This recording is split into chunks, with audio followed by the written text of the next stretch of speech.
Hey YouTube, and thank you for watching Junkworks DIY Garage. Well, what you're looking at now is the back glass here. And in this video, I'm going to be pulling that off and putting it back on, basically. What it is I did a video where I thought I was going to fix a small rust spot, or it was fairly large, but I thought it would be easy rust spot to fix.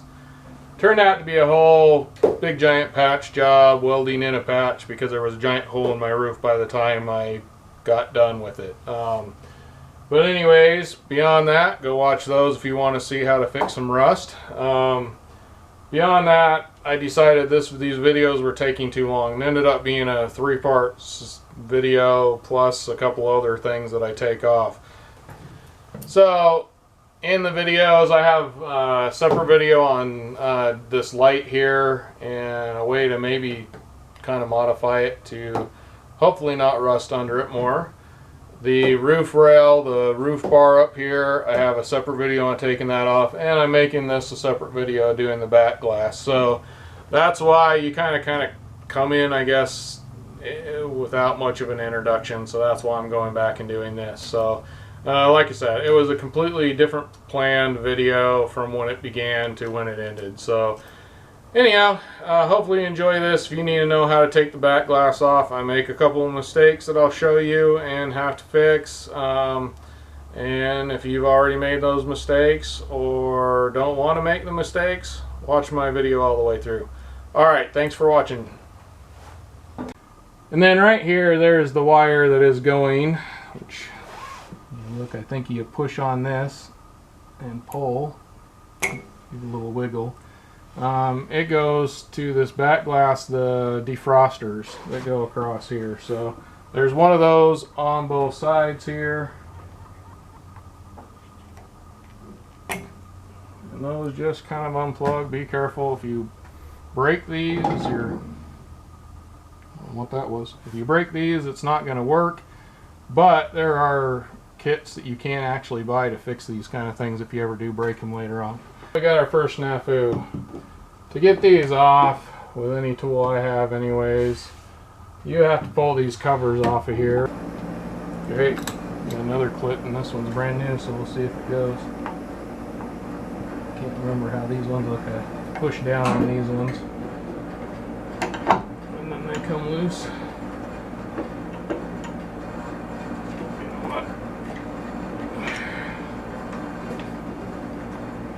You know what, something else I might have been able to do now that I'm thinking, so we'll test this together. Well, darn it. Okay, well, learn from my mistakes. Should have lifted this up, and then I can get to these without taking those caps off. Although you're going to definitely need somebody else here holding things if you end up doing it that way.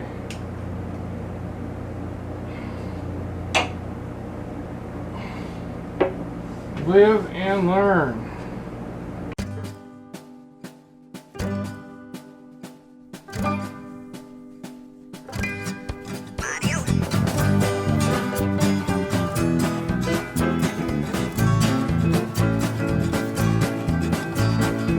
I've just realized a series of unfortunate events.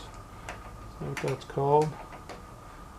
Not only did that not help me, but I realize I am going to have to.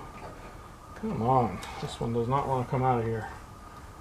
I'm going to have to lift this up anyway because I can't get to this one right here. It's covered up by the thing anyway. Well, yet again, my mistakes are your gain. You get to watch me be stupid so you can look smart.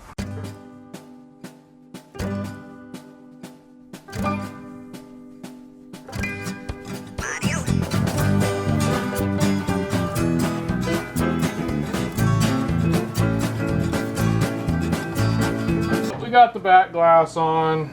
It's just the opposite of taking it off. You gotta lift it up, get the screws in. I had my son holding it up, just like when we took it off. Now, one difference is you definitely gotta kind of pay attention to where you can tell the screws went in because I noticed when I like tightened one, then came over to tighten this one needed to move, and then I came back here and I had to loosen this one up, and it actually kind of moved more too. So you want to make sure you get that where it's square in the hole, basically. It was pretty easy, as long as I just took the witness marks from where the screws were before, got it right in that location, and everything came out good.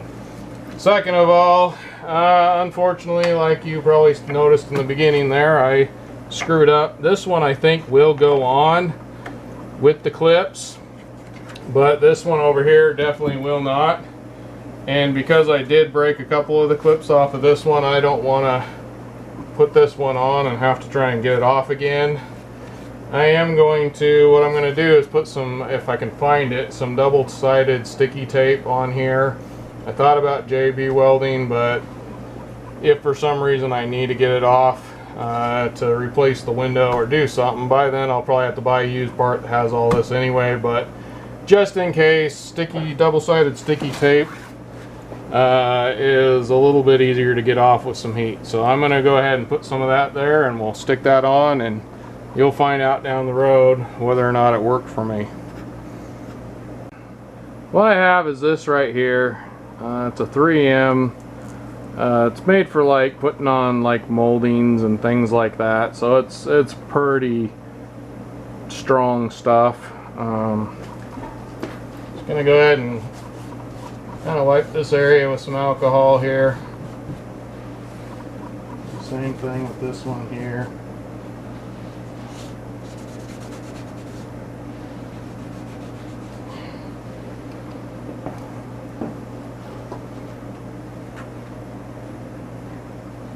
This stuff sticks to pretty much everything I've ever tried to stick it to so far. Anyway, it does use pressure, so you got to give it quite a bit of pressure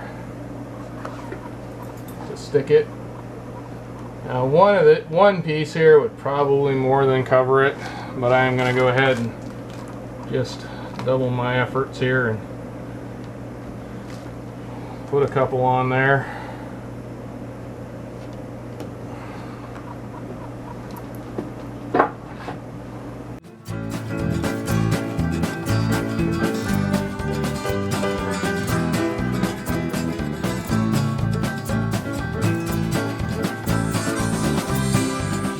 So I cleaned the inside of these off with some alcohol. I got my tape on there, the double-sided tape, and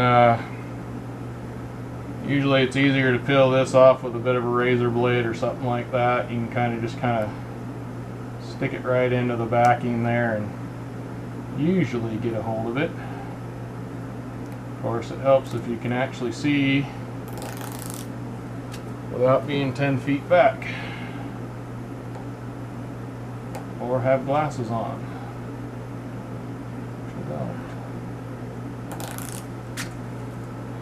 Alright, and these have a right hand side and a left hand side. This is the right hand side of the car, so we're putting the right hand side on. Like I said, this one I'm not as worried about because it definitely had the clips down here which really hold it, and then up here this holds this on up here. The other side I'm hoping these touch in this area.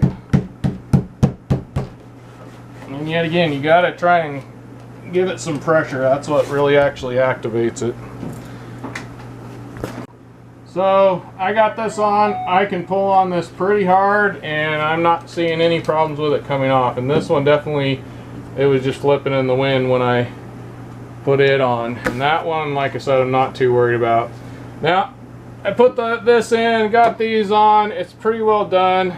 Go watch my other videos on the body work and paint work and welding. I ended up having to weld a patch in there. So go check out those videos on this car. I'm also going to have a separate video on this, putting it back in, because I have an idea that'll hopefully keep this rust from happening again. May be a good idea, may not be. That's yet to be known in the future, but if you want to see what I do for that, go ahead and check out my video that I'm just going to make for that one specifically. Well, that's it for this one. I know I didn't show a whole lot of actually pulling it in and out. It's fairly simple. Mainly I showed you what not to do with these right here. So, but hopefully you got something out of it. Mainly this was mostly because for the rest of these, it took a long time to make these videos, and I have to cut some stuff out. Had to cut some stuff out. Being this part, this is a pretty easy one to put on its own. Plus, if there's people out there that are just messing with their back glass, it makes it so they don't have to watch through a whole other video as well to figure that out. So if there's any other questions or comments you might have, if you want to look at some other videos I've made on this particular 04 Jeep Liberty or any of the rest of my vehicles I own, I have several in my playlist on my channel, so go check out my channel. And pretty much every video I've done is in some sort of a playlist or another, so go check that out. Please rate, comment, and subscribe. Thanks for watching Junk Works DIY Garage, where I'm proud to say I'm a jack of all and master of none. You all have a good one.